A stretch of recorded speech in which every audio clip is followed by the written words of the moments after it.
ಸ್ನೇಹಿತನಿಂದಲೇ gym trainer ಪತ್ನಿ ಮೇಲೆ ಕಣ್ಣು. ನನ್ನ ಹೆಂಡತಿ ಬಿಟ್ಟು ಹೋದ್ಲು ಎಂದು ಗಂಡ ಅಳಲು. ಸ್ನೇಹಿತನಿಂದಲೇ ಜಿಮ್ ಟ್ರೈನರ್ ಪತ್ನಿ ಮೇಲೆ ಕಣ್ಣು. ನನ್ನ ಹೆಂಡತಿ ಬಿಟ್ಟು ಹೋದ್ಲು ಅಂತ ಗಂಡ ಅಳಲನ್ನ ತೋಡ್ಕೊಳ್ತಾ ಇದ್ದಾನೆ. ಪತಿಗೆ ಹೆಂಡತಿ ಬೇಕು, ಹೆಂಡತಿಗೆ ಪತಿಯ ಸ್ನೇಹಿತ ಬೇಕು. ಬೆಂಗಳೂರಿನ ಜಯನಗರದಲ್ಲಿ ವಿಚಿತ್ರ ಲವ್ ಕಹಾನಿ. ಸ್ನೇಹಿತನ ಸಂಚಿಗೆ ಜಿಮ್ ಟ್ರೈನರ್ ನಿತೇಶ್ ಕಣ್ಣೀರು. ಇಬ್ಬರು ಪ್ರೀತಿಸಿ ಮದುವೆಯಾಗಿದ್ದ ನಿತೇಶ್ ಯುವತಿ. ಪರಸ್ಪರ ಒಳ್ಳೆ ಸ್ನೇಹಿತರಾಗಿದ್ದ ನಿತೇಶ್ ಹಾಗೂ ನವೀನ್ ಖಾಸಗಿ ಕಂಪನಿಯಲ್ಲಿ ಕೆಲಸ ಮಾಡುವಾಗ ಪರಿಚಯ ಆಗುತ್ತೆ.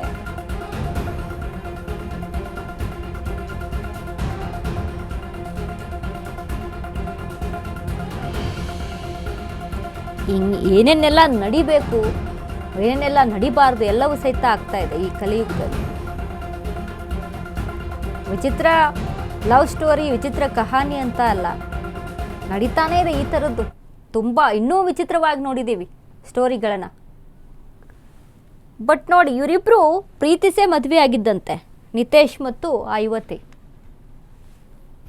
ಬಟ್ ಪ್ರೀತಿಸಿ ಲವ್ ಮ್ಯಾರೇಜ್ ಆಗಿ ಇಬ್ಬರು ಪರಸ್ಪರ ಒಪ್ಕೊಂಡು ಮದುವೆ ಆಗಿ ಸ್ನೇಹಿತನ ಜೊತೆ ಹೋಗುವಂಥದ್ದೇನಿತ್ತು ಪ್ರಶ್ನೆ ಬರುತ್ತೆ.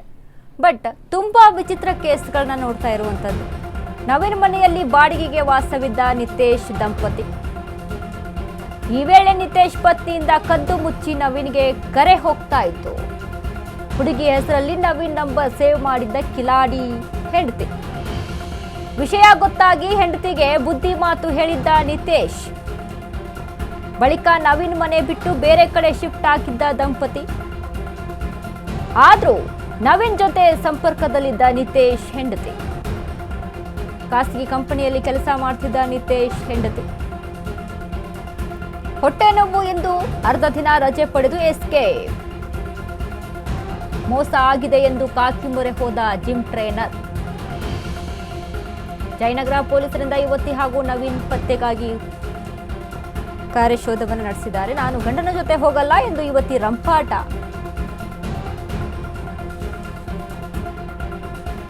ಗಂಡ ಬೇಡ, ಗಂಡನ ಸ್ನೇಹಿತ ಬೇಕು ಅಂತಾಳೆ.